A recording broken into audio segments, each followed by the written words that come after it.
Comme je le disais tout à l'heure, on est heureux de vous accueillir sur ce webinaire dédié à l'infrastructure de recharge électrique, faire un point avec vous sur l'état d'avancement en ce qui concerne le maillage du territoire, mais aussi faire un point avec vous sur les nouvelles technologies qui sont proposées, les nouvelles applications qui sont proposées pour aider à l'utilisation. Comme je le disais, donc, webinaire organisé par ID4CAR avec S2E2, ID4CAR, pôle de compétitivité présent sur les régions Bretagne, Pays de la Loire et Nouvelle-Aquitaine, que j'ai le plaisir d'animer pour la partie néo-aquitaine en tant que chef de projet. Et ID4CAR, sans rentrer dans les détails, c'est 400 adhérents à ce jour, des projets sur lesquels on peut vous assister à la fois en termes je dirais, de projets individuels comme collectifs. Aline, si tu veux dire deux mots. Oui, bonjour à tous. Donc, je suis Aline Chabot, je représente le pôle de compétitivité S2E2, qui est le pôle de l'énergie du Grand Ouest français. Donc, moi-même, je suis en région néo-aquitaine, mais on est aussi présent, implanté en Centre-Val de Loire et Pays de la Loire, avec aujourd'hui à notre actif plus de 250 adhérents. Et donc, quand je vous parle de gestion de l'énergie, ça implique évidemment la question des systèmes électriques pour la mobilité, avec la question de la recharge, le stockage, etc. C'est noté. Merci Aline. Toujours beau, c'est qu'on rentre dans le vif du sujet dès à présent, tout simplement parce que ce sujet, on remarque bien, et pour vous donner quelques idées, quelques grandes lignes, à ce jour, le comité stratégique de la filière automobile a estimé que sur 2022, le nombre de véhicules électriques, alors quand j'entends véhicules électriques et véhicules hybrides, aura atteint le million de véhicules en circulation en 2022. Donc, du coup, cet aspect-là mêlé et mis en parallèle avec le nombre de recharges déployées sur le territoire actuel, qui est, lui, estimé à 100 000 bornes. 100 000 bornes en complément des bornes, je dirais, positionnées à domicile comme au sein des entreprises. Donc finalement, il était pertinent de pouvoir faire un point avec vous en mêlant quatre intervenants sur des sujets complémentaires mais un peu différents. Et pour ça, je voulais avant tout partir d'un exemple concret. Si vous avez le visuel sur mon écran, finalement sur un exemple donc, je disais concret pour relier deux antennes d'ID4CAR, l'antenne de Poitiers et l'antenne de Nantes, siège social. Finalement, se dire, si je circule aujourd'hui avec un véhicule électrique, un véhicule de société, pour réaliser ce trajet-là, trajet que je réalise en voiture parce que par la voie ferrée, c'est plutôt compliqué, ça va être plus long avec correspondance, soit par la Touraine, soit par Paris. Et bien finalement, ce que je peux voir, c'est que des solutions ou des applications comme ChargeMap, comme un Mappy, comme un EasyVia vous proposent maintenant, qu'elles soient comme aller à votre écran sur une cartographie, soit en embarqué, dans nos GPS embarqués, finalement des applications qui proposent l'emplacement des bandes de recharge. Je vous disais véhicule électrique, si je pars sur l'exemple d'une Renault Zoé, avec les chiffres de Renault, en appliquant aux conditions de circulation, autoroute, circulation liée au climat, finalement, mon autonomie théorique de la Zoé affichée à 375 km est abaissée à 200 km. 200 km pour des statistiques en termes de parcours estimées à 231 km que j'aurai à parcourir. Ce qui veut dire forcément des recharges intermédiaires sur mon parcours entre mon point de départ Poitiers et mon point d'arrivée, ma destination site ID4CAR de Nantes, nécessaires sur le trajet et les recharges également au niveau de mes points d'arrêt. Tout ça pour me dire en même temps aussi, finalement, j'ai peut-être pas mal de bornes de recharge qui sont présentes, alors à voir en fonction de leur nature, individuelle, collective, partagée ou non, charge lente, rapide, etc. Mais finalement, je sais qu'il y a des bornes de recharge, mais je ne sais pas comment je vais pouvoir m'y rendre si elles sont disponibles. C'est pour ça qu'il était important aujourd'hui, et on le verra au travers des quatre interventions, finalement de pouvoir faire un point. Et je commencerai par laisser la parole à Monsieur Jean-Philippe Lamarcade, qui est directeur régional Enedis pour la région Bretagne, pour nous faire un point sur l'état de l'art du maillage du réseau d'infrastructures sur le territoire, de façon à avoir ce comparatif aujourd'hui, quel est l'état du maillage du réseau et finalement, quelles peuvent être aussi les problématiques ou les points forts qui ont été repérés par Enedis. Jean-Philippe, je vous laisse la Merci. parole. Merci Bruno. Vous m'entendez bien? Oui. Oui, merci Bruno. Du coup, Bruno, comme convenu, je vous laisse présenter les Tout à fait. petits supports. Merci. Peut-être commencer par présenter Enedis pour ceux qui éventuellement ne nous auraient pas repérés dans le paysage. Nous sommes le gestionnaire du réseau de distribution d'électricité en France sur 95% du territoire. Et donc, c'est nous qui raccordons l'ensemble des logements, des entreprises et évidemment des installations de production photovoltaïque éolienne sur le réseau de distribution et également les points de recharge accessibles au public qui vont être connectés au réseau de l'infrastructure exploitée par Enedis. Alors peut-être pour commencer, comme Bruno, tu en as parlé, une petite carte sur l'état en fait des points de recharge aujourd'hui en France. Et je pense que la plupart des gens présents aujourd'hui ont ce ratio en tête, un ratio qui indicatif, hein, qui est issu d'une directive de l'Union européenne et qui a fixé en fait un objectif d'installer un point de recharge ouvert au public pour 10 véhicules électriques en circulation sur le territoire. Et donc là, je vous ai mis une petite carte de ce qui se passe aujourd'hui en France sur chacune des régions. Donc, vous voyez que il n'y a pas de région aujourd'hui, à part l'Occitanie, hein, qui est à ce ratio. Donc, on a moins de points de charge que ce qui est préconisé par la directive européenne. Et vous voyez là sur le graphe également des petites flèches qui vous montrent en fait l'évolution par rapport au trimestre précédent de ce chiffre. Globalement, à la maille nationale, c'est plutôt stable avec une moyenne aux alentours de 13 à 14 véhicules par point de recharge. Si on passe au support suivant, s'il te plaît, Bruno, on voit que on a à faire face à un marché du véhicule électrique qui a décollé en 2020, dont on sait que, alors Bruno, toi tu as parlé des objectifs pour 2022 avec un objectif, un parc prévu en 2022 d'1 million de véhicules. Et si on se projette un peu plus loin, c'est 2035. Et on sait qu'en 2035, en fait, on est plutôt sur un parc vu d'aujourd'hui de 17 millions de véhicules électriques légers. Et donc, ce parc, derrière, on le retraduit avec ce ratio, on regarde un peu finalement ce qu'il va falloir et on prend, alors pour faire pour mieux prévoir en fait le besoin de points de charge ouverts au public dont on a, nous on prend à la fois l'évolution du marché des véhicules, hein, donc on regarde combien on aura de véhicules à l'horizon 2035, on prend les facteurs locaux aussi, le taux d'utilisation des véhicules, les niveaux de vie, le prix des logements, les catégories socio-professionnelles, on prend l'utilisation en entreprise, l'utilisation en logement. Donc, c'est ce qu'on appelle les facteurs locaux des véhicules électriques. On prend tout ce qui est facteur de migration pendulaire, le temps de trajet, les besoins exacts qu'ils vont avoir. On voit que, notamment, le développement massif du télétravail aujourd'hui dans la société française peut avoir un impact sur le besoin en termes de points de charge ouverts au public. Et puis, on prend aussi un certain nombre d'hypothèses sur la capacité des batteries, l'efficience des véhicules qui sortiront d'ici là pour savoir quel va être le besoin exact en termes de puissance et en termes de points de charge. Et donc ça nous donne ces projections. Je vous en ai mis une là sur la Bretagne. Ce sont des projections qu'on partage au sein des pôles de compétitivité, mais qu'on partage aussi au sein des associations du type l'AVER, avec l'ensemble des acteurs qui sont présents. Et donc, on voit qu'on va avoir un besoin de points de charge qui va être de plus en plus conséquent et qu'on estime à environ 1,5 million de points de charge en France en 2035. Alors, 1,5 million de points de charge en 2035, sachant qu'aujourd'hui, il y en a un peu plus de 50 000, voilà, accessibles au public. Donc ça, c'est l'état des lieux. Donc on voit qu'on part de 50 000, il faut en installer 1,5 million d'ici 2035. C'est un sacré défi qui est devant nous.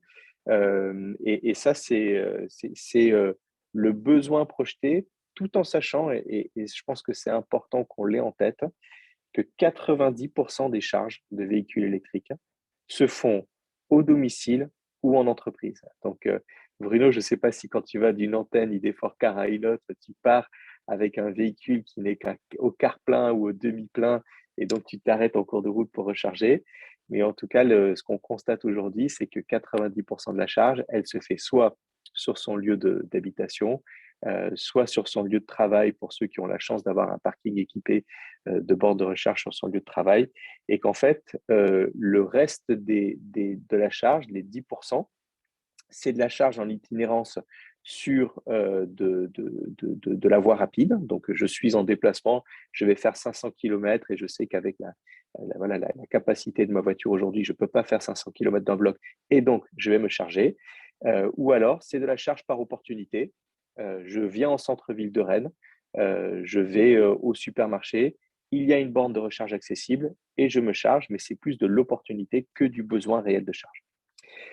Si on passe au slide suivant, peut-être, Bruno, ça c'est un slide pour en fait venir expliquer les quatre grandes catégories pardon, de points de charge dont on a besoin aujourd'hui. Alors, première catégorie, à la maison. Ça, aujourd'hui, il n'y a pas de difficulté si vous habitez en maison individuelle. Et donc, si vous habitez en maison individuelle aujourd'hui, c'est assez facile de vous équiper d'une prise, d'une box pour recharger votre véhicule à votre domicile. Éventuellement, vous avez besoin d'une augmentation de puissance. C'est relativement rare, mais ça peut arriver. Et ce sont des travaux que l'on sait intégralement gérer, qui n'ont pas d'impact sur le réseau. Deuxième cas de figure de la maison, c'est le bâtiment collectif. Et ça, c'est vraiment un des défis majeurs qu'on a devant nous dans les années à venir.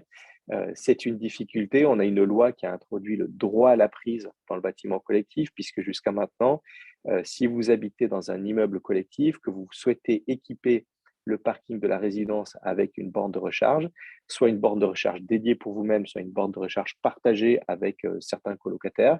Mais en fait, il vous faut l'accord du syndicat de copropriétaires. Il vous fallait cet accord, c'était peut être relativement difficile. Aujourd'hui, vous n'avez plus besoin de l'accord du syndicat des copropriétaires.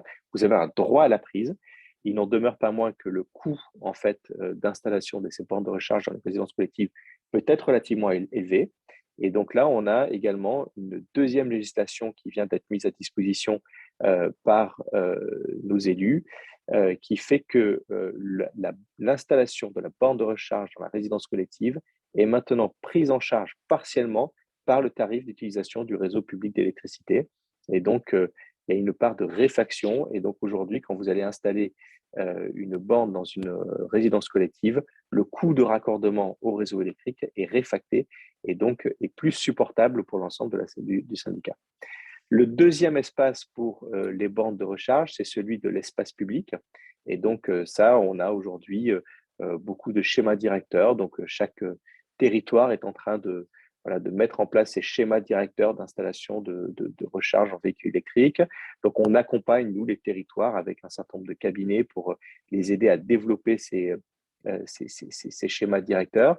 On a aussi des acteurs privés comme les sociétés, les concessionnaires autoroutiers qui font leur propre schéma directeur sur les installations de bornes. Et donc, aujourd'hui, sur l'espace public, on a à la fois donc, une cartographie qui permet finalement de développer les choses. Et là encore, comme je le disais, c'est quelque chose qui est plus de l'ordre de l'aspect psychologique. Il faut des bornes de recharge sur le terrain pour convaincre les gens d'acheter des véhicules électriques. Mais au final, quand on regarde, la recharge sur ces bornes de recharge est plus par opportunité et moins par nécessité. Ensuite, on a l'espace des entreprises. Et donc là, quelque chose que les entreprises aujourd'hui savent prendre en main, que ce soit des centres commerciaux ou les entreprises pour leur propre flotte. Ça peut être des puissances relativement élevées. Et donc là, on sait accompagner les raccordements pour essayer de limiter en fait les impacts sur le réseau électrique. Mais ça, c'est aussi quelque chose où aujourd'hui, ça se développe relativement bien. Il y a un enjeu de financement, évidemment, de ces bornes derrière. Mais au-delà de cet enjeu de financement, on sait avoir l'espace, on sait l'installer et on sait les raccorder. Et puis pour finir, les autoroutes, j'en ai parlé, avec de la borne en itinérance, donc là plutôt des bornes de recharge de forte puissance qui se développent en fait aujourd'hui sur le territoire à un rythme tout à fait convenable. Et puis pour finir, Bruno, juste pour évoquer le fait que Enedis, on accompagne à la fois l'installation de ces bornes de recharge IRVE, mais on accompagne d'autres dispositifs de mobilité électrique. On est aujourd'hui présent aux côtés des acteurs du transport public sur les flottes de bus électriques. Donc, on teste les flottes de bus électriques, on teste pas mal de mobilité, on teste de la micro-mobilité également avec un certain nombre d'acteurs. Comment est-ce qu'on fait pour recharger de la trottinette électrique en itinérance, voilà, on fait des tests de ce type-là, on expérimente le tout pour avoir les solutions qui seront à disposition lorsque le marché émergera éventuellement sur le type de besoin de mobilité électrique. Voilà, je m'arrêtais là, Bruno, sur le panorama aujourd'hui du raccordement d'IRVE et je passe la main, si j'ai bien compris, à Gérald Buisson qui prend la suite. Oui, tout à fait. Merci Jean-Philippe. Merci pour cette intervention. Je retiendrai, alors il y a beaucoup de choses à retenir, mais il y a un point qui m'a marqué, c'est se recharger plus par opportunité que par nécessité.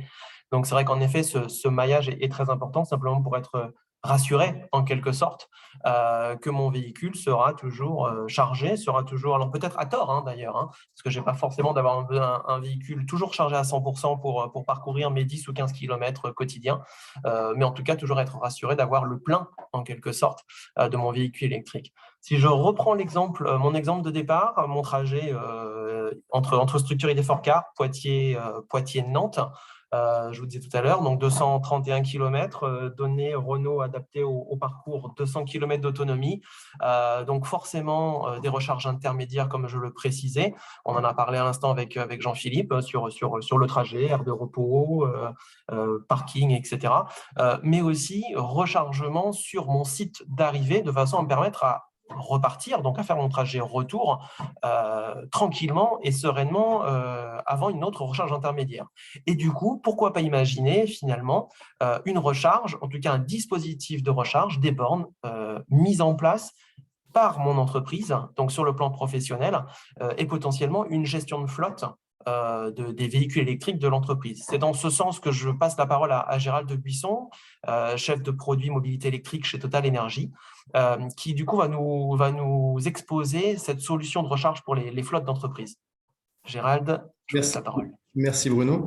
Bonjour à tous. Donc effectivement, je représente aujourd'hui en fait donc Total Energy à travers notre direction Mobility Business. Donc simplement pour repositionner qui nous sommes. Donc Mobility Business, c'est pour la plupart, vous avez pu le connaître à travers la carte Total GR historiquement. Donc c'est une direction qui a plus de soixantaine d'années, qui a évolué et qui a suivi finalement toutes les évolutions au niveau des besoins des flottes d'entreprises. Donc, notre objectif, c'est de répondre vraiment aux besoins des flottes d'entreprises.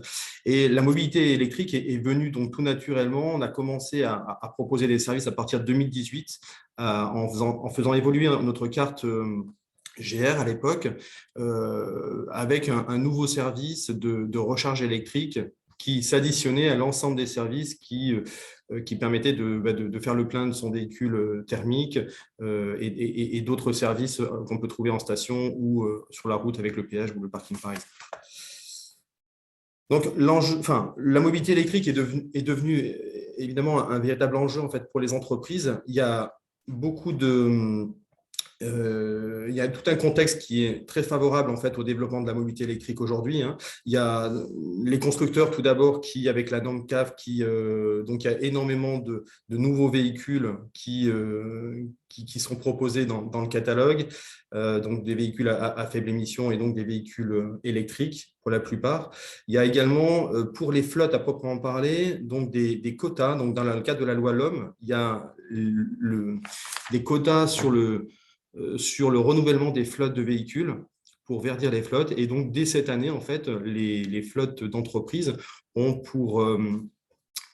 comme impact finalement de devoir renouveler au moins 10% des véhicules renouvelés en véhicules à basse émission, donc principalement en véhicules électriques. Et ces quotas donc, vont progresser au fil des années jusqu'à atteindre en 2030 50% du taux de renouvellement du parc renouvelé.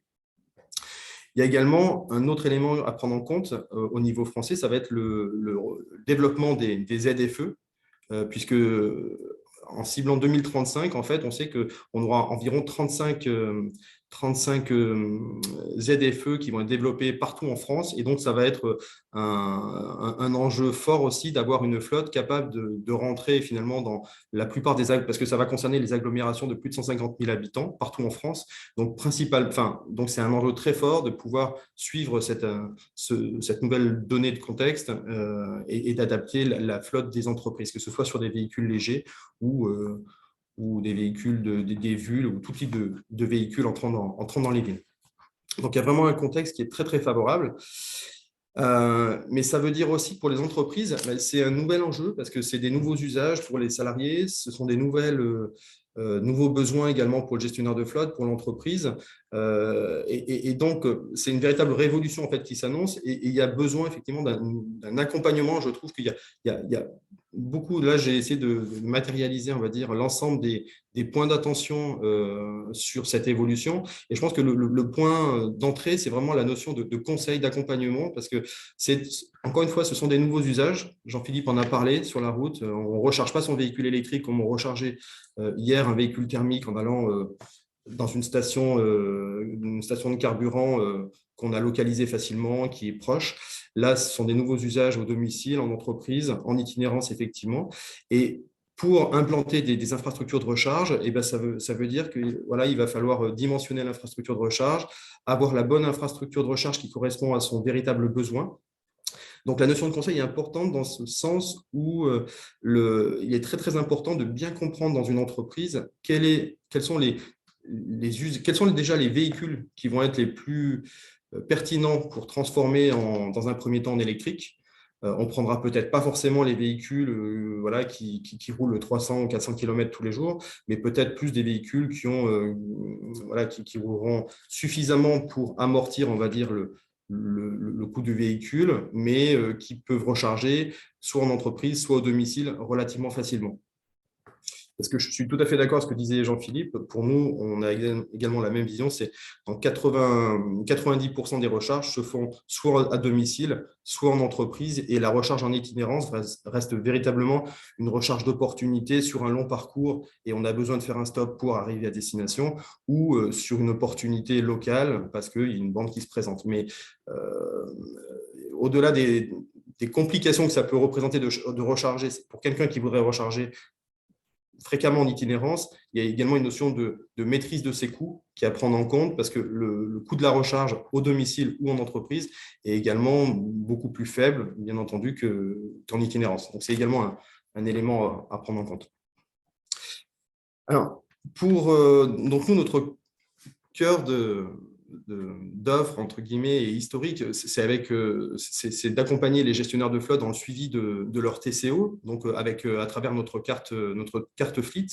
Et la carte, donc notre carte en fait permet multi-énergie, multi-service, et donc accompagne finalement un porteur de carte pour l'ensemble de ses besoins, qu'il soit avec un véhicule hybride rechargeable, ou un véhicule 100% électrique. Donc, la carte permettra d'accéder à l'ensemble des bornes installées alors, sur la voirie, pour les bornes donc, publiques, ou également sur des bornes qu'on peut installer en entreprise ou au domicile des collaborateurs.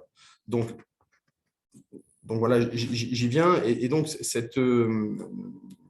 il est important de pouvoir accompagner les conducteurs de véhicules électriques pour qui ce sont des nouveaux usages et de les accompagner facilement, pour leur permettre une expérience de recharge qui soit facile, parce que c'est ça aussi la peur, les craintes en fait, des conducteurs de véhicules électriques. C'est la peur de tomber en panne, c'est la peur de ne pas trouver de borne, c'est la peur que la borne soit défaillante. Il peut y avoir des aléas.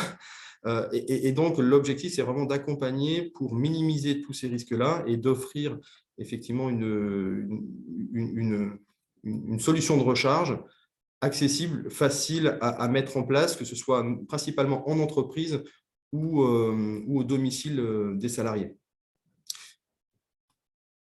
Alors, lorsqu'on parle de bornes pour les entreprises, notre vision est qu'il est très important pour maîtriser ses coûts, pour maîtriser également la maintenance sur les bornes, pour visualiser également le taux d'utilisation des bornes, les coûts en énergie que cela représente, d'avoir des bornes qui sont connectées. Parce qu'on peut effectivement mettre des bornes non connectées, mais notre vision pour un gestionnaire de flotte, une entreprise, c'est d'avoir en fait une borne exploitée avec des services qui peuvent être proposés pour gérer les accès aux bornes, parce que la borne peut être accessible, il y a différentes options possibles. La borne peut être accessible en accès libre à tous et gratuite, la recharge étant gratuite, mais la borne peut être également, on peut gérer les cartes de recharge qui viennent sur ces bornes-là, donc gérer les accès à tel ou tel profil d'utilisateur, gérer également la tarification pour chacun de ces usagers-là. Si on a des conducteurs de la flotte, voilà, on ne va pas forcément leur faire payer un prix sur la borne dans l'entreprise. Par contre, si vous avez des visiteurs ou des salariés qui ont leur propre véhicule électrique, donc la question peut se poser. Et donc, voilà, le fait d'avoir une borne connectée permet d'apporter ce type de solution. Et encore une fois, ça permet également d'avoir une vision donc superviser les bornes et d'avoir une vision également sur la maintenance des bornes et de pouvoir également faire des actions potentiellement à distance. Alors, donc là, on fait une présentation donc, sur les entreprises, l'installation de bornes pour les entreprises, pour les flottes d'entreprises. Donc, on installe, nous, des bornes donc, dans tout type d'entreprise et les besoins peuvent être très, très différents. Il peut y avoir des besoins, là, la borne que l'on voit ici, c'est une borne en courant alternatif, donc c'est pour un usage courant qui va permettre de recharger de façon traditionnelle sur une recharge standard, entre guillemets, un véhicule électrique qui est en position de stationnement en journée ou la nuit. Il peut y avoir des besoins également de recharge plus rapide pour des besoins plus spécifiques. Prenons par exemple un usage sur de la logistique dernier kilomètre où lorsque l'usage de véhicule rentre dans la production d'entreprise, il peut y avoir le besoin de faire un stop pour recharger, mais très rapide avec une rotation des véhicules. Dans ce cadre-là, on ne mettra pas forcément ce type de borne, mais donc il faut l'analyser. Il y a des solutions pour mettre des bornes donc, en courant continu et pour apporter une recharge, pour permettre une recharge de façon beaucoup plus rapide sur les véhicules. Donc, il y a vraiment un véritable audit qui est vraiment important à prendre en compte au départ du projet pour bien comprendre les usages. C'est vraiment important dans la démarche lorsqu'on veut installer des bornes dans l'entreprise. Et ensuite vient l'enjeu de à qui je donne accès, est-ce que je monétise la recharge ou pas, quel service j'offre en fonction des différents profils de visiteurs que j'ai dans l'entreprise. L'entreprise peut également, en ayant des bornes connectées, donc suivre l'ensemble du taux d'occupation, l'ensemble des recharges, de visualiser en temps réel finalement l'ensemble des points de charge qu'il peut avoir dans l'entreprise ou dans les différents sites de l'entreprise. Donc, on a une plateforme. Alors, chez Total Energy, nous avons la EV Platform qui permet de visualiser en temps réel l'ensemble des données et également de faire des actions à distance sur l'ensemble des points de charge. Il y a également la possibilité donc, de faire du monitoring de bornes et de faire des exports pour suivre et pour suivre dans le temps finalement, est-ce que c'est important de suivre dans le temps? Est-ce que le taux d'occupation, par exemple, est très important? Est-ce que j'ai sous-dimensionné mon parc ou est-ce que j'ai encore un peu de marge? Donc, ça permet d'avoir une bonne visualisation de l'ensemble des recharges faites sur le périmètre de l'entreprise. Alors, l'autre enjeu qui n'est pas des moindres pour les flottes, c'est de pouvoir installer des bornes au domicile des collaborateurs. C'est vraiment important parce que tous les salariés ne peuvent pas, évidemment, ne viennent pas à l'entreprise tous les jours, notamment sur des personnes itinérantes ou réparties sur la France entière. Donc, nous, on considère que c'est presque aujourd'hui une option complémentaire à l'achat d'un véhicule électrique à prendre en compte dès le départ.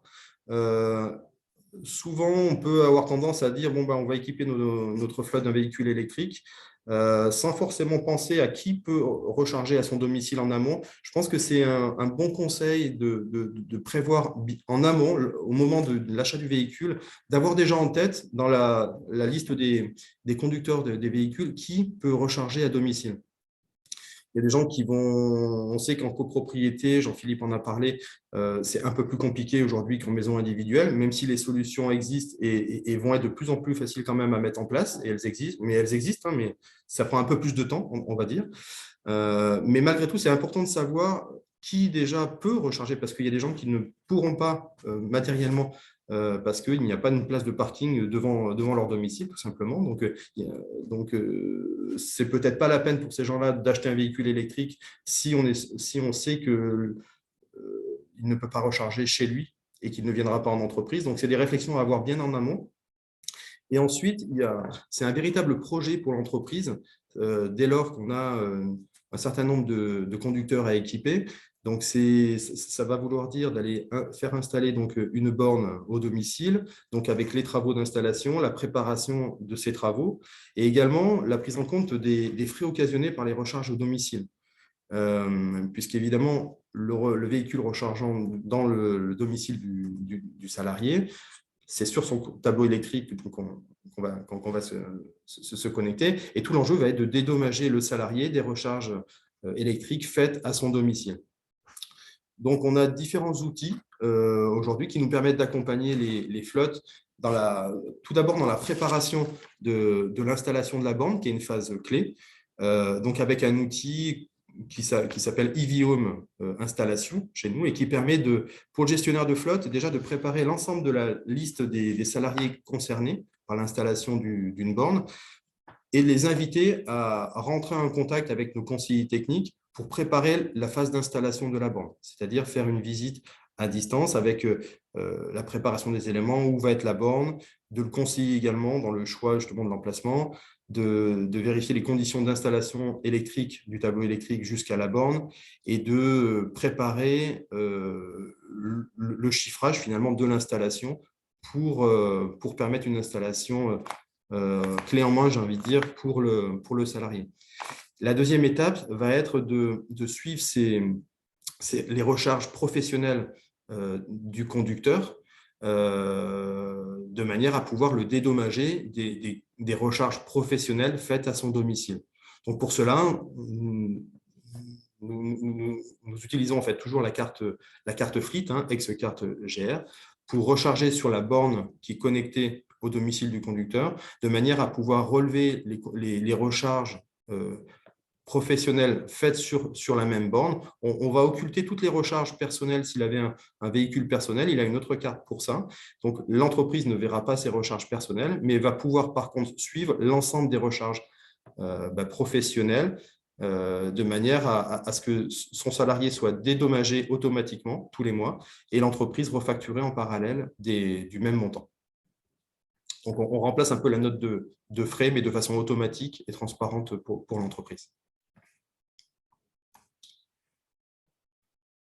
Et enfin, donc, pour accompagner l'ensemble de la démarche pour le gestionnaire de flotte, ça va être de pouvoir suivre l'ensemble des recharges. Alors, pour l'ensemble de la flotte, il y a les véhicules thermiques d'un côté, avec l'espace Clean Mobility Business, mais également l'ensemble des recharges professionnelles faites par les conducteurs, que ce soit des recharges faites sur des bornes situées dans l'entreprise, des recharges faites en itinérance, ou les recharges faites au domicile, telles qu'on les a vues là, donc de manière à pouvoir suivre l'ensemble des coûts de possession du véhicule pour l'ensemble des occasions de recharge, l'ensemble des services en mobilité de la flotte.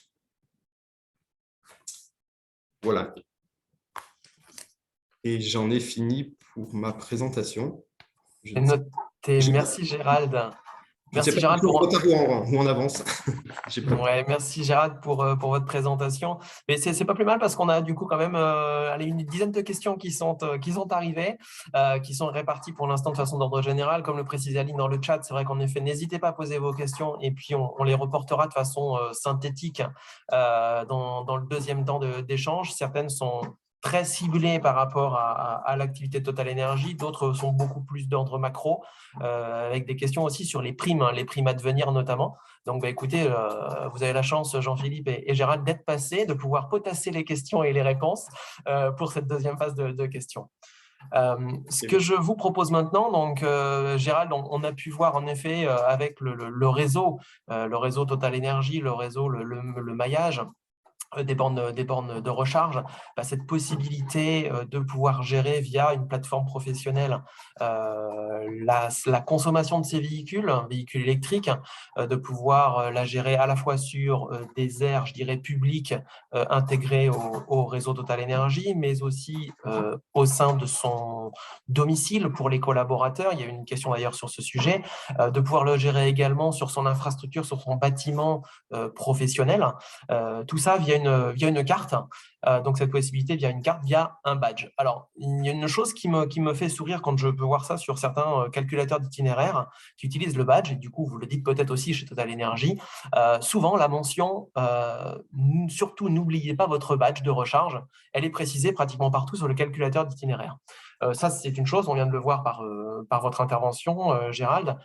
Ce que je voudrais aussi, par rapport à mon exemple de tout à l'heure, ce trajet Poitiers-Nantes, Nantes-Poitiers, c'est aussi se dire que finalement, existe-t-il, mais j'ai la réponse, existe-t-il des solutions pour ceux qui n'ont pas de carte, ceux qui souhaitent se recharger, pas forcément sur une aire de repos d'autoroute, pas forcément sur un parking public, mais plutôt au domicile d'un particulier parce que je vais avoir fait une étape lors de mon trajet, parce que je vais plutôt être sur un parking à proximité, être sorti de mon trajet, de mon itinéraire et être parti sur plutôt un parking dit de catégorie intermédiaire. Et pour cela, je vais laisser la parole à Marc Lepage, qui est président-directeur général de la société Wattpark, qui va nous parler de la solution qui a été développée par Wattpark. Marc, si tu prends la main.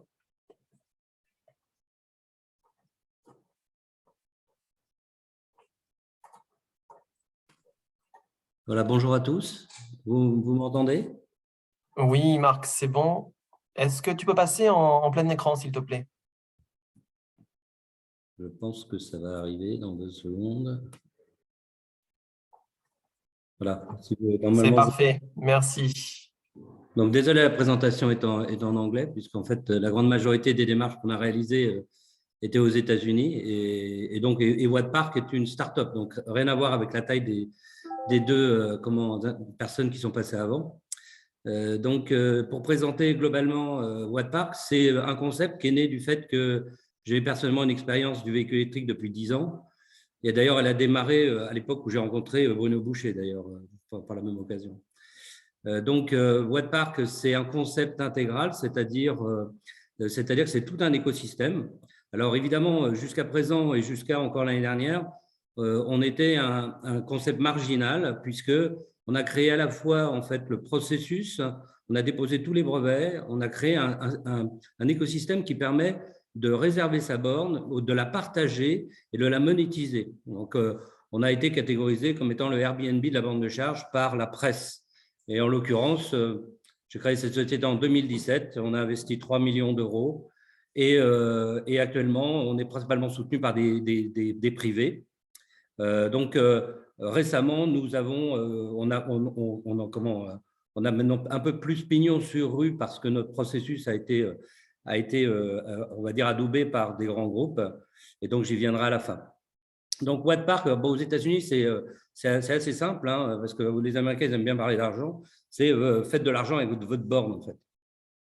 Donc, la grande particularité de Wattpark, c'est un constat qui est lié à mon expérience de véhicule électrique, c'est-à-dire bien souvent, lorsque vous vous déplacez, partir en voiture électrique, c'est partir à l'aventure.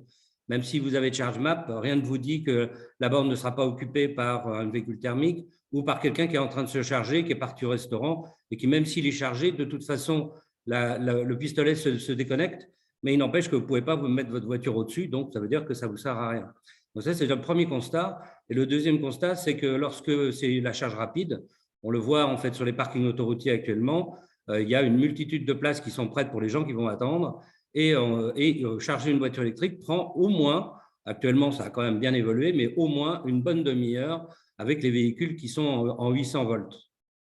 Donc on a participé au CES de Las Vegas, j'espère que la vidéo va pouvoir fonctionner et que vous entendrez le son, sinon je passerai directement à l'étape suivante. Vous avez le son? Oui, c'est bon Marc, c'est très haché. Wattpark is Airbnb for the electric vehicle charging industry.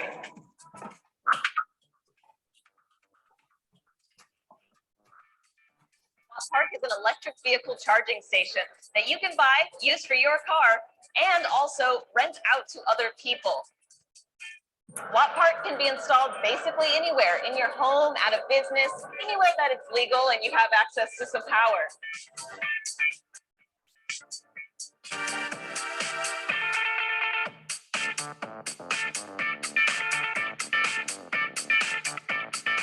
Once you're all set up in the physical world, there's an app that allows people to book time to charge their electric vehicles on your charger.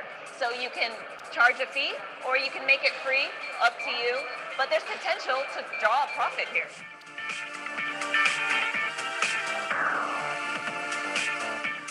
Of course, you're still paying the power bill at the end of the day, so take that into consideration. The future of driving is electric, so something like the Watt Park makes a lot of sense, bringing the gig economy into this new industry. Watt Park starts at $600 and it's going to be available in September 2019. We're here at CES, so for all the latest news, stay tuned to Engadget.com.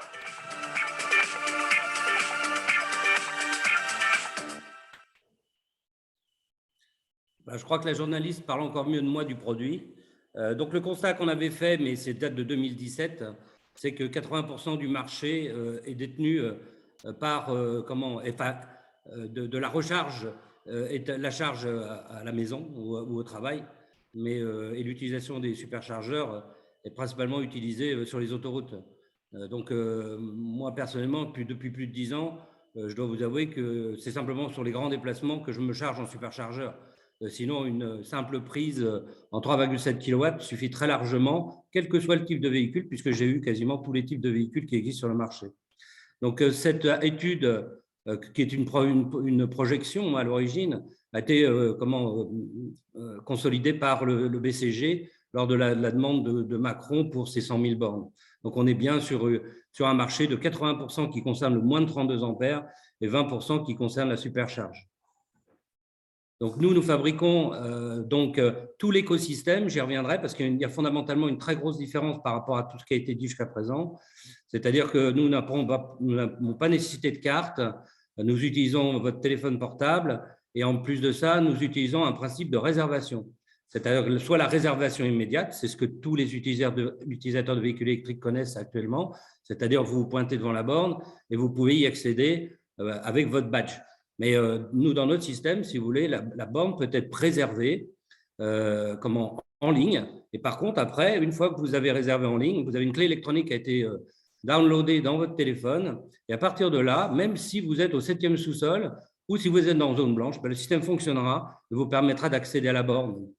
L'intégralité en fait, de tout ce qu'on a évoqué concernant les datas sont en fait transposées directement dans votre téléphone. Et en fait, lorsque vous revenez en fait, sur le réseau, eh bien, toutes ces données nous sont transmises et on peut consolider en fait, les serveurs. Donc, on réalise actuellement principalement une 3,7 kW. Il faut savoir que c'est une production 100% française qui va démarrer en fait, le mois prochain dans le Maine-et-Loire, puisque en fait, la ville de Saumur nous a mis des dispositions de production en place. Et donc l'objectif de Watt Park est d'en produire 1 millier par jour. Donc, le prix de la borne est aux alentours de 600 € et est quasiment accessible à tout le monde. On fera aussi une 7,2 kW, qui est une extension assez simple à faire. Et nous avons des partenariats avec des gens qui réalisent des superchargeurs, principalement actuellement sur des opérateurs étrangers, aux États-Unis principalement. Mais en fait, notre système s'intègre quasiment sur tous les superchargeurs existants. Nous réalisons l'intégralité en fait, de l'écosystème, que ce soit le système, le back-office, le front-office, toutes les applications et aussi la borne en elle-même. Il faut savoir que 100% de la borne est fabriquée en France. Quand je dis 100%, c'est aussi la prise, puisqu'on a déposé notre propre brevet pour la prise dite T2S, qui est obligatoire pour les installations qui sont en sous-sol. Actuellement, en fait, une ville française, c'est ça, c'est-à-dire que vous avez un point de charge en général ou quelques points de charge qui sont installés dans les villes. Avec Watt Park, voilà ce que ça donne, puisque tout le monde peut devenir opérateur à condition d'être propriétaire de son foncier, puisque comme tout le monde le sait, en France, il est interdit de vendre de l'énergie. Donc, c'est une prestation qui est réalisée au travers de Watt Park, c'est-à-dire l'allocation de la partie de terrain, plus une recharge électrique qui est un service fourni, en fait. Donc là, on est exactement en fait dans le même principe que Airbnb. Airbnb, c'est Air Bed and Breakfast. Et bien nous, c'est une place de parking plus de l'électricité, plus un point de charge. Le système s'installe extrêmement facilement. On peut quasiment dire qu'il s'installe comme une prise. Évidemment, sur 3,7 kW, il peut s'installer quasiment par n'importe qui. On n'a pas besoin d'être IRVE. Par contre, dès qu'il dépasse les 3,7 kW, on doit être IRVE. Et donc, ça doit être installé par une personne qui a cette accréditation. Mais l'installation ne nécessite nullement un raccordement informatique ou quoi que ce soit. Donc, c'est extrêmement simple.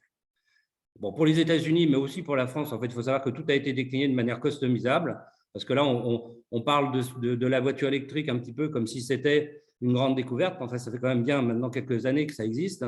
Et en fait, il est clair que si on met une borne à disposition sur le territoire, autant qu'on puisse la personnaliser.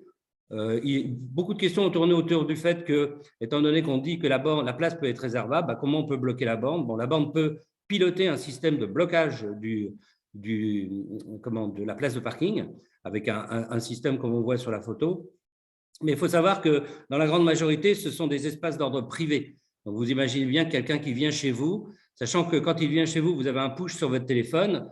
S'il vient chez vous, vous n'avez pas eu ce push, ça veut dire qu'il est illégalement chez vous et vous pouvez le virer. Donc, ce n'est pas très compliqué à gérer. Donc, Boîte Park développe à la fois en fait la borne intégralement, j'ai bien dit toute l'étude, la réalisation. Il faut savoir que en fait, c'est une mini-industrie que l'on crée. Alors, il faut savoir que ça part de zéro quasiment.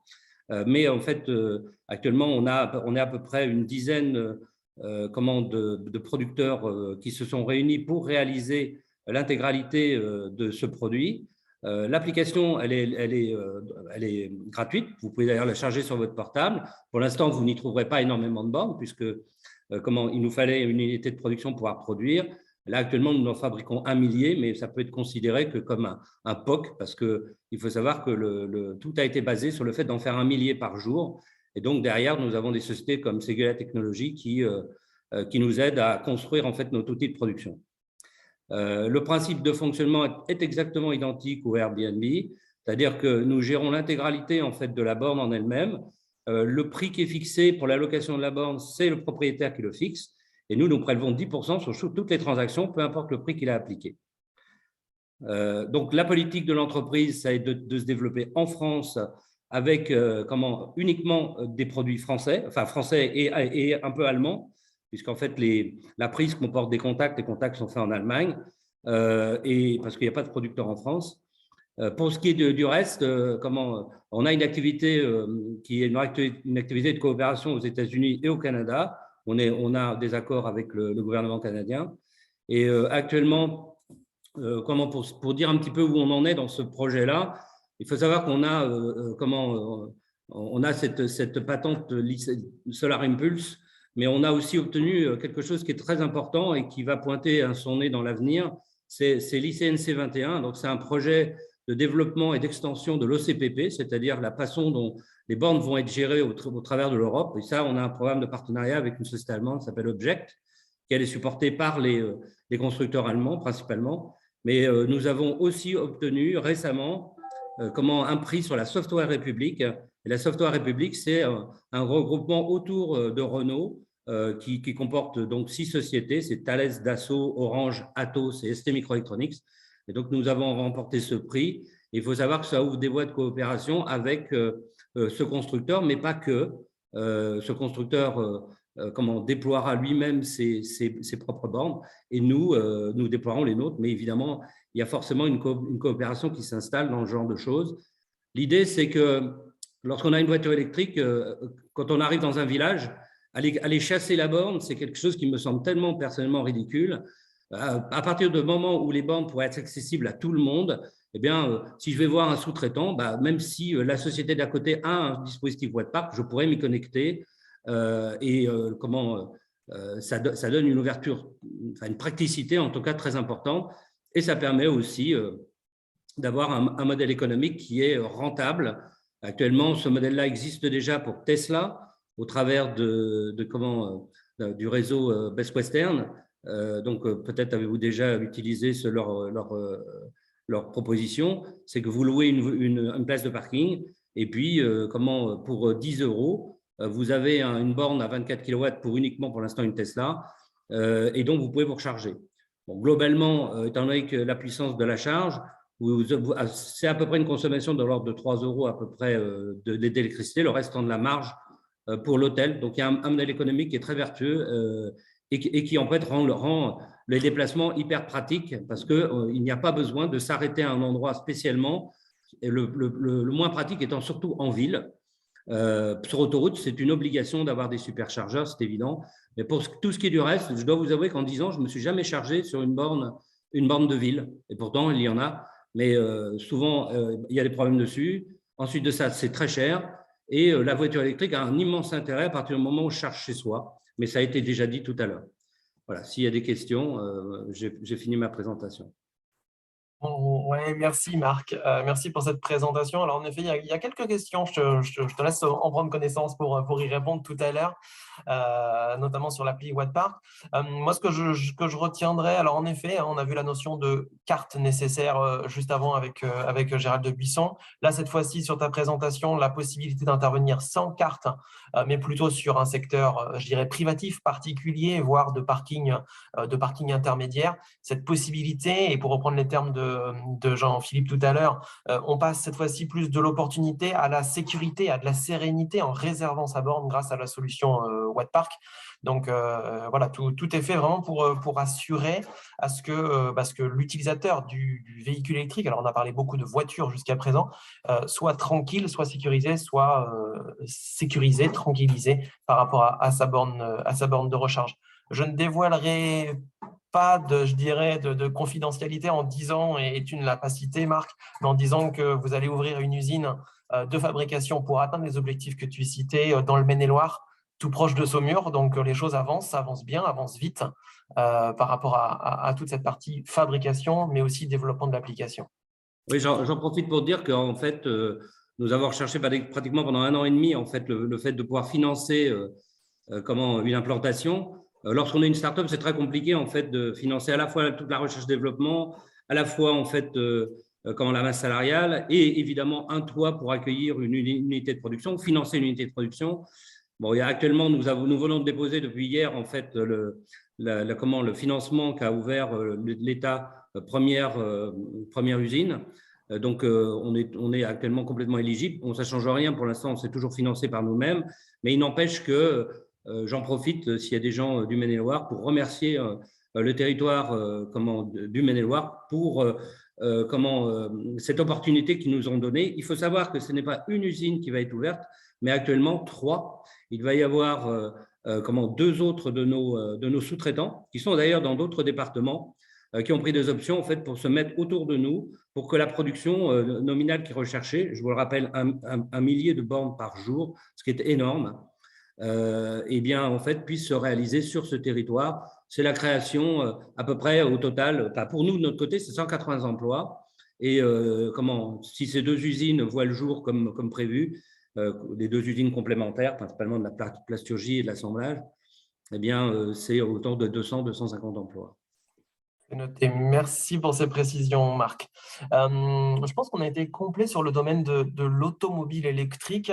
L'exemple que je prenais tout à l'heure, finalement, par les expressions que vous avez pu définir, permettent de se recharger à la fois avec la carte Total Énergie, j'irai en recharge intermédiaire sur mon trajet ou sur mon infrastructure bâtiment à mon arrivée pour assurer mon retour. Ou alors au contraire, on l'a dit, sans badge grâce au service et au système Wattpark. Et puis pour être tout à fait complet, puisque chez ID4Car, on traite l'ensemble des mobilités, je vais laisser la parole à André Dedge et Loïc Cantu de société OBW Street Style pour faire un focus sur finalement la micromobilité au sens de la micromobilité électrique. Parce qu'en effet, comme on le disait en introduction, de plus en plus de systèmes, de services, de trottinettes, de vélo cargo électriques dans tous les cas, œuvrent et du coup sont de plus en plus présents. Donc je leur laisse la parole de façon à nous présenter les solutions dont ils disposent et qu'ils développent. André, oui, Loïc, bonjour à tous. Bonjour à tous. Loïc, je vous Vas-y, laisse oui. partager l'écran. Oui. Merci, c'est bon. C'est parti. Donc, bonjour à tous, nous on est OBW Freestyle, donc on opère sur deux marchés, donc celui de la mobilité électrique avec une adaptation pour les personnes avec un léger handicap mobile, et sur les systèmes de recharge et de consigne pour véhicules électriques comme les trottinettes et les vélos électriques. Donc la société a été créée par Monsieur Dej en 2007 suite à une histoire de vie. Et c'est ainsi qu'il a développé d'abord un système pour se déplacer et ensuite un système pour recharger, donc ce qui répond aux nouvelles demandes du marché. Donc, il faut savoir qu'il y a 300 vélos volés par heure en Europe, donc il y a un réel besoin pour les acquéreurs d'engins électriques qui coûtent quand même aujourd'hui assez cher, d'avoir un système sécurisé et complet pour le recharger et le garder. Oui. Donc voilà, comme l'a expliqué Loïc, nous on est parti du principe qu'en 2016-2017, il y a eu énormément d'aides de l'État pour l'acquisition de vélos électriques pour pouvoir se déplacer, mais il n'y avait pas vraiment forcément de structure qui était adaptée pour rendre un service aux utilisateurs du vélo. Et donc, on a développé une solution de casier connecté en partenariat avec avec Schneider Electric, avec qui en fait ils ont rempli notre cahier des charges qu'on avait déposé dans notre brevet qu'on a commencé en 2017 et qui permet donc un petit peu comme Wattpark a mis au point par rapport à ses prises de voiture. Nous, on a exactement la même chose. On a un système de prise connectée en fait qui nous permet d'avoir tout un tas de remontées d'alerte, de suivi de consommation par casier et par emplacement. Donc nos casiers sont totalement modulables. On peut sur un même emplacement prendre des vélos électriques, des trottinettes, des overboards, des skates électriques pour pouvoir répondre à tous les besoins de tous les utilisateurs. L'avantage, c'est qu'on est, comme je vous expliquais, donc on est modulable, donc ce qui fait qu'on a différentes profondeurs. Donc sur un milieu urbain, on va peut-être plutôt préférer des casiers pour tout ce qui va être trottinette ou petite mobilité, parce qu'il y a très peu de gens qui se déplacent avec leur vélo électrique, étant donné qu'ils ne savent pas où le mettre. Et notre service répond aux deux problématiques. Donc, où laisser mon vélo électrique à un certain coût, et est-ce que je peux éventuellement pouvoir recharger mon vélo et laisser également mon sac à dos parce que du coup, je devais aller à une activité ou je vais aller au cinéma ou voilà. Donc l'avantage, c'est que pendant la conception de ces casiers, on a développé une plateforme qui s'appelle obwrecharge.com, donc qui permet à l'utilisateur de s'inscrire tout simplement, de se géolocaliser par rapport à son lieu, à sa position, et donc de trouver les différents casiers qui peuvent être installés autour de lui. Une fois qu'il a fait cela, il va pouvoir en fait donc réserver son casier adapté à sa mobilité pour éviter de prendre un grand casier alors qu'on n'a qu'une trottinette ou un overboard. Donc ça permet que la personne choisisse l'emplacement idéal qu'il a besoin. Donc il va payer tout en ligne, donc son casier de gardiennage et également la possibilité de pouvoir recharger s'il a besoin. Donc, comme je vous disais tout à l'heure, toute la partie électrique est de source Schneider Electric, le suivi de consommation aussi également.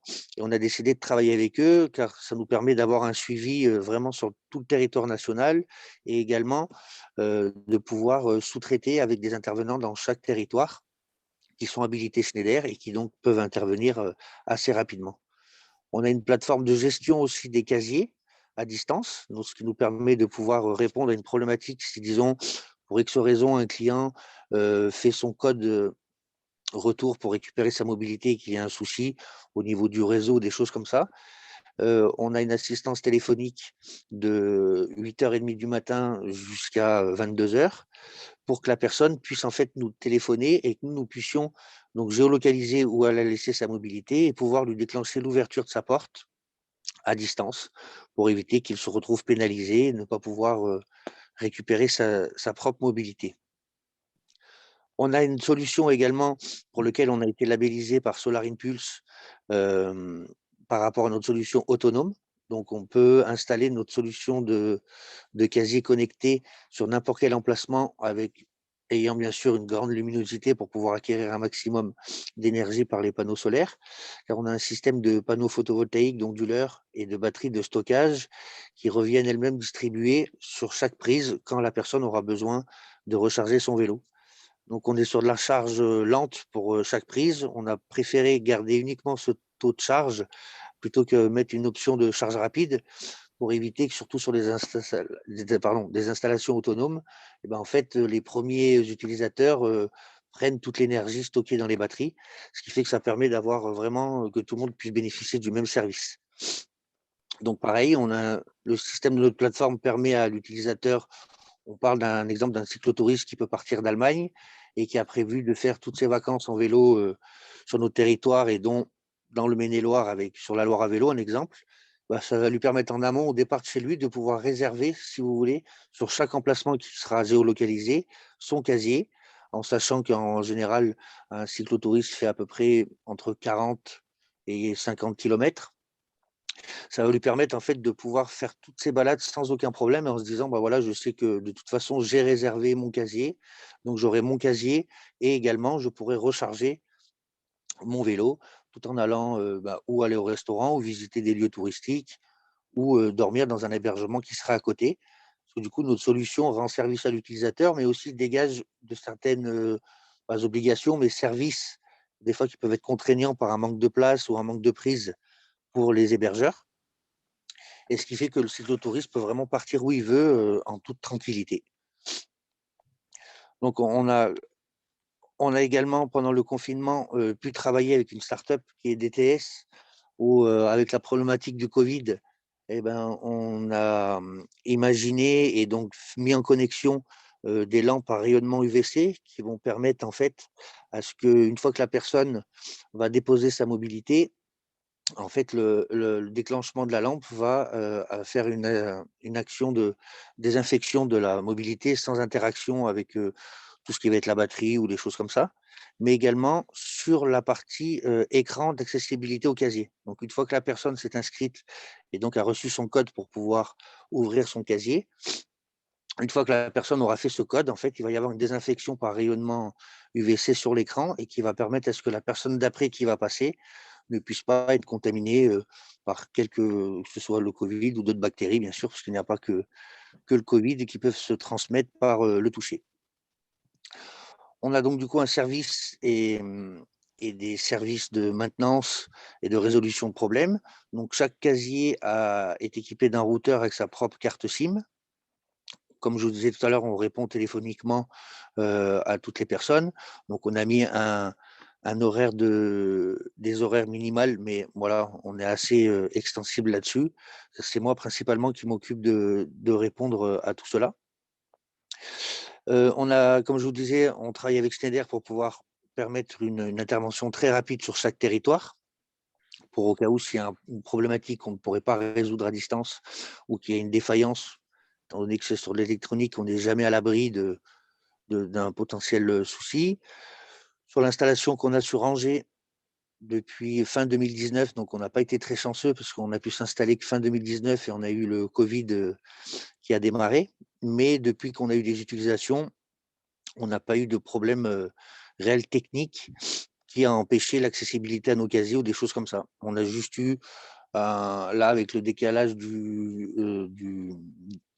avec le décalage horaire, on a dû juste programmer notre serveur parce qu'on a un client qui est venu, qui avait réservé, mais le serveur n'avait pas pris en compte le décalage d'une heure. Et donc, on a pu lui ouvrir à distance son casier et reprogrammer notre serveur pour qu'il soit dans le timer Paris. Donc, on a différentes personnes qui sont intéressées, car on répond en fait aux problématiques, que ce soit dans le milieu privé, dans le milieu des collectivités, mais également au niveau touristique. Donc, on a plusieurs acteurs qui se sont manifestés. On est en cours de pouvoir signer avec eux, parce que voilà, jusqu'à présent, il n'y a pas, nous, à la différence des bornes électriques, il n'y a pas forcément de subventions, de choses comme ça. Mais par contre, là, fin d'année 2019, il y a eu énormément de fonds qui ont été libérés à l'État envers les collectivités qui ont pu récupérer la gérance mobilité, et également au niveau du tourisme, où ça permet au territoire de pouvoir rapporter des services sur l'exploitation des voies vertes. Récemment, nous avons gagné un concours à Séville autour du tourisme, justement. Donc, on est accompagné aussi par Atout France, qui nous a fait rentrer dans leur réseau pour pouvoir donc du coup déployer nos solutions sur tous les territoires.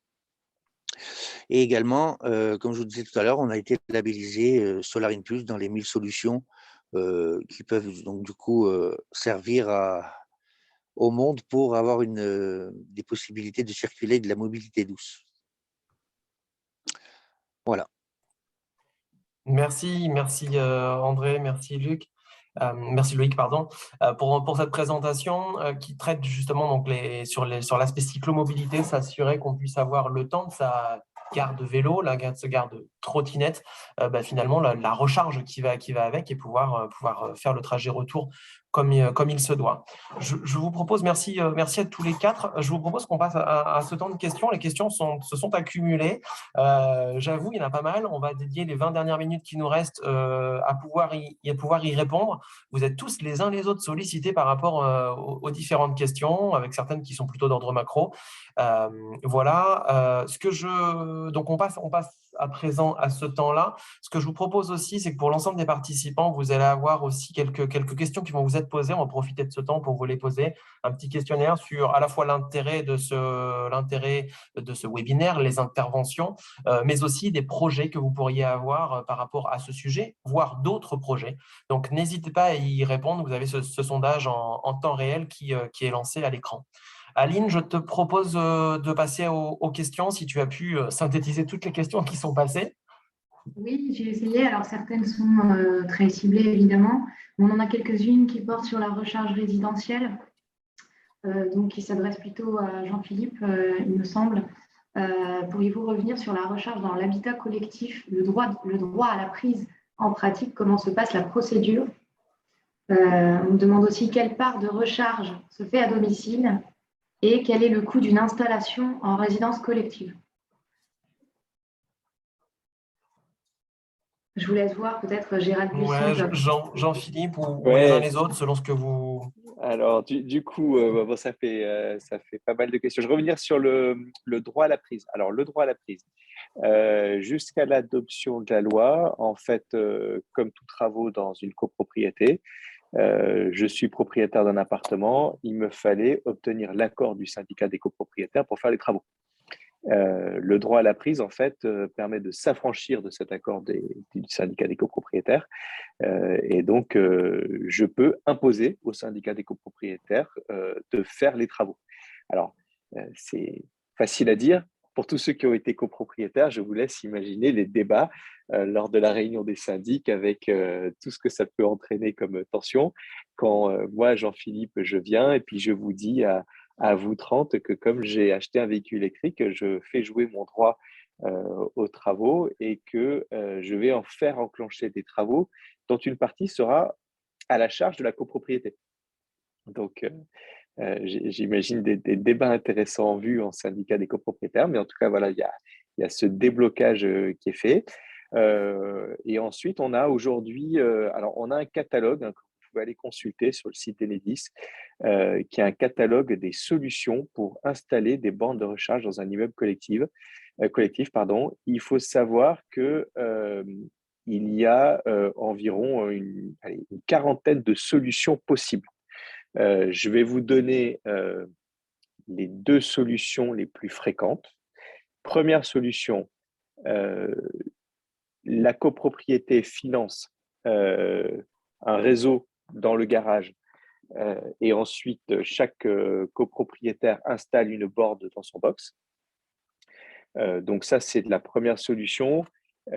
J'avais vu un coût moyen, mais là vraiment, je parle sans filet, mais j'avais vu un article qui parlait d'un coût moyen en copropriété pour installer ces bornes de recharge entre 8 et 16 000 euros quand on prend cette première solution. Donc, on l'a tous en tête, hein, il faut installer un réseau électrique à l'intérieur d'un garage. Je n'ai pas en tête des travaux, des coûts pour des travaux pour des parkings extérieurs. J'imagine que le coût peut être très variable en fonction du fait de est-ce qu'il faut terrasser sur voirie ou terrasser sur jardin pour installer des bornes de recharge sur le parking extérieur. Et ensuite, la deuxième solution qui existe et qui se développe pas mal en immeuble collectif, c'est celle de la borne partagée. Et donc, cette solution partagée, c'est un acteur de borne de recharge, type Total par exemple, et qui installerait une borne accessible avec un badge. Chaque copropriétaire qui le souhaite prend un abonnement et ensuite paye en fait au service à chaque fois qu'il utilise la borne. Il me semble que le coût moyen d'une solution de ce type-là pour une copropriété est alentour de 3 000 €.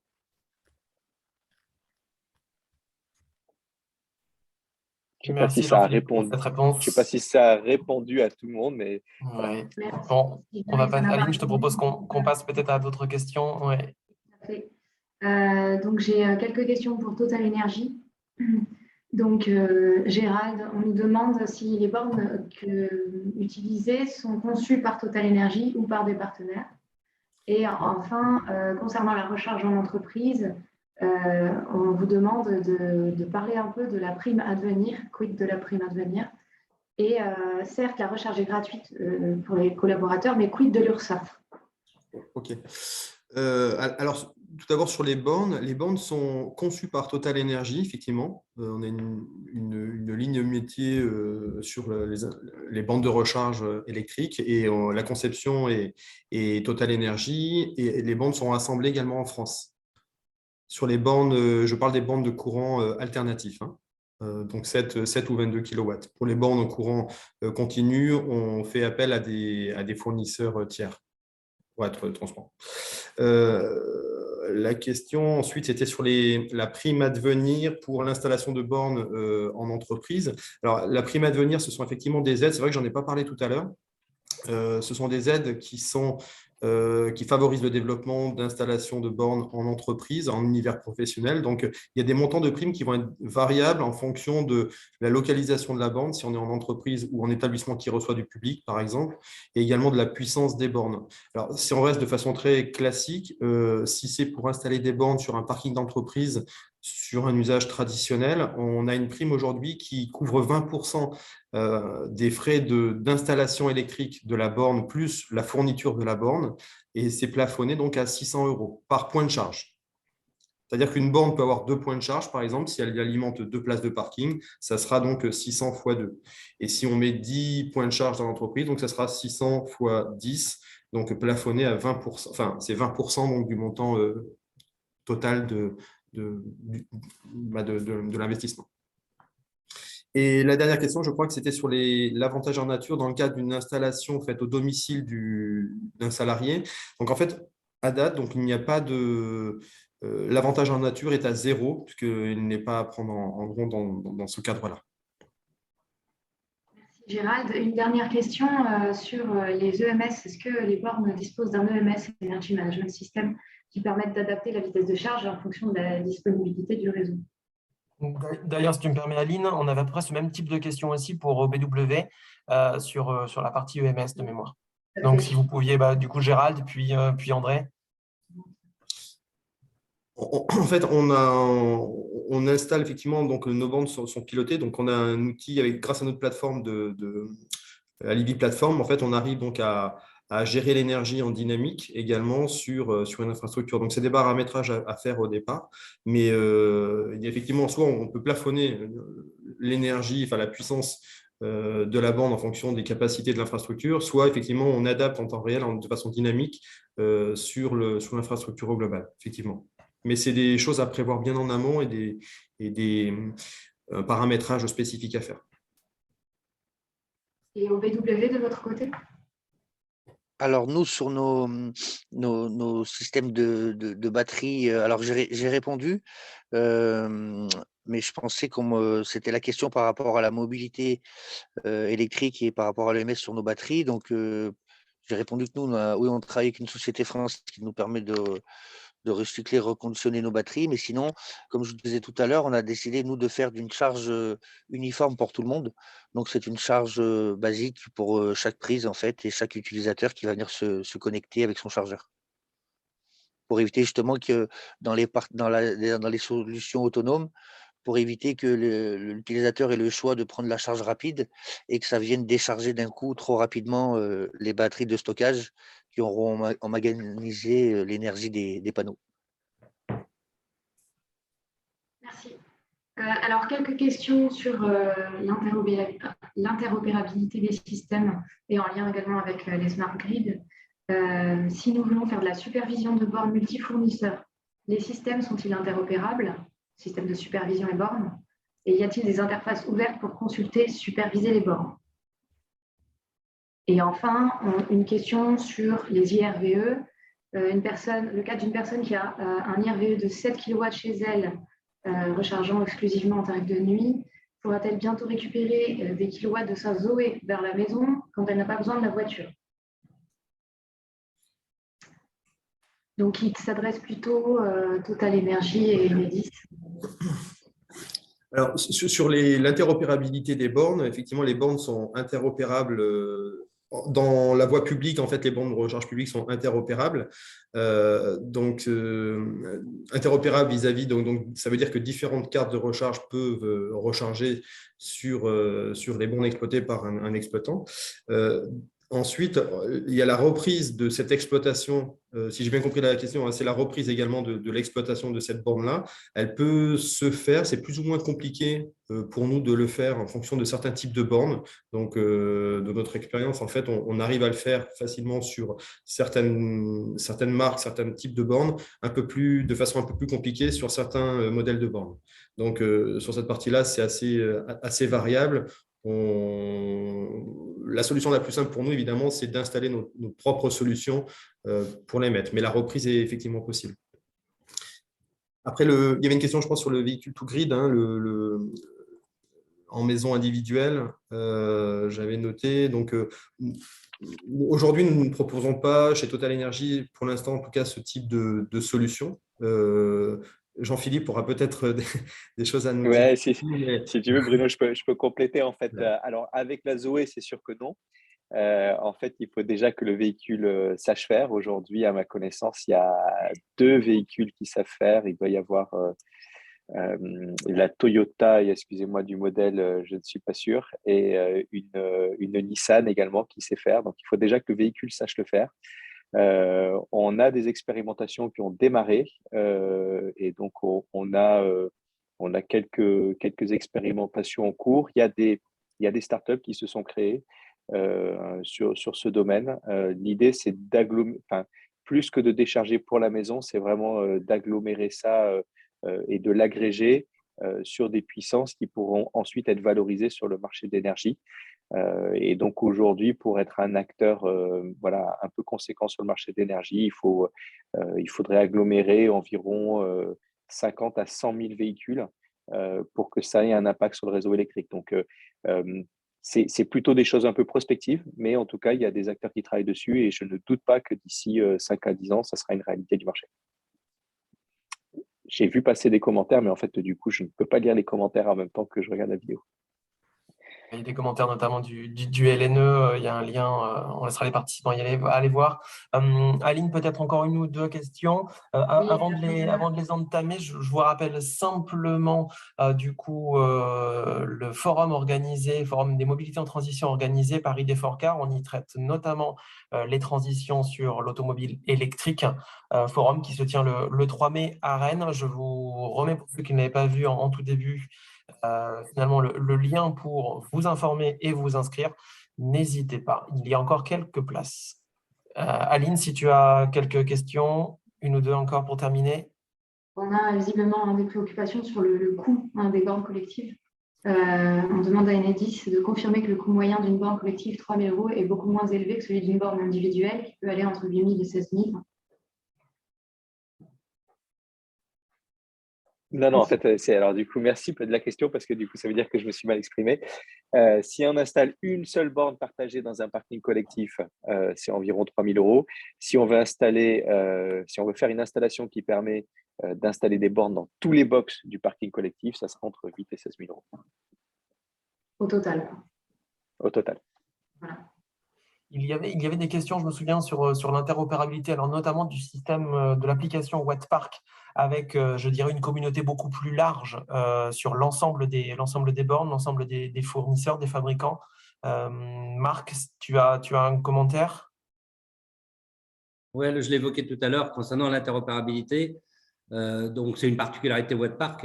On n'est pas interopérable à la base. Donc c'est exclu évidemment maintenant. Parce que j'ai toujours considéré en fait que le système qui avait été développé manquait la partie réservation, qui pour moi est quasi indispensable. Et donc, par contre, c'est ce que j'ai dit tout à l'heure, en fait, le principal interopérateur européen qui s'appelle Object, en France, cet interopérateur s'appelle JREV, en fait, a signé un accord avec nous pour développer et intégrer notre technologie au sein même de l'OCPP comme un standard. Et ces standards sont liés à des open source.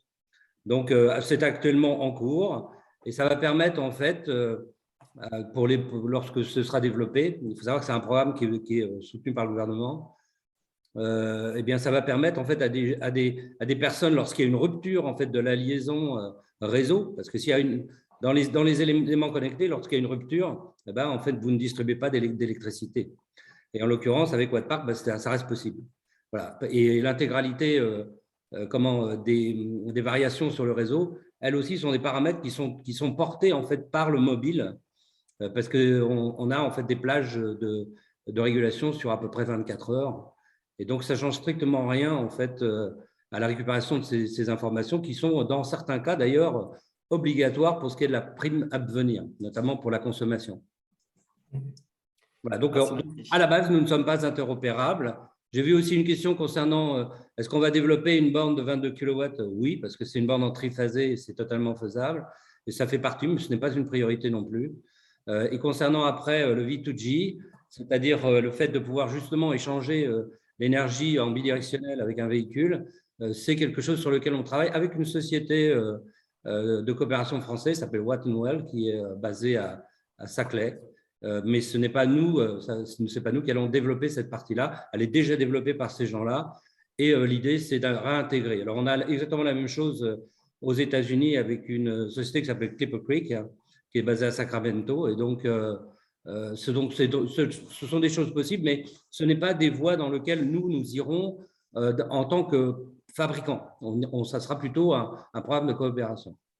Pour ce qui est aussi de la question de savoir si on peut rétrofiter les bornes que nous avons, enfin les bornes que des gens ont avec le système Wattpark, alors c'est possible, mais il faut savoir que dès que vous intégrez en fait directement les composants d'un système tiers, il faut absolument avoir ces garanties et il ne peut y avoir ça ne peut être possible qu'avec des accords bipartites avec le fabricant. Et donc, en l'occurrence, oui, nous en avons déjà engagé, principalement au Canada. Et actuellement, on a pas mal de demandes concernant cette partie-là. C'est pareil, c'est quelque chose qui nous est souvent demandé. Alors, on a développé une carte électronique d'adaptation qui permet en fait de piloter l'autre borne. En l'occurrence, pour piloter l'autre borne, il faut que les bornes dialoguent. Et forcément, on doit voir ça avec le constructeur, sinon c'est un peu un travail de titan. Et aussi, ce n'est pas forcément respectueux dans l'ensemble des normes qui sont exigées.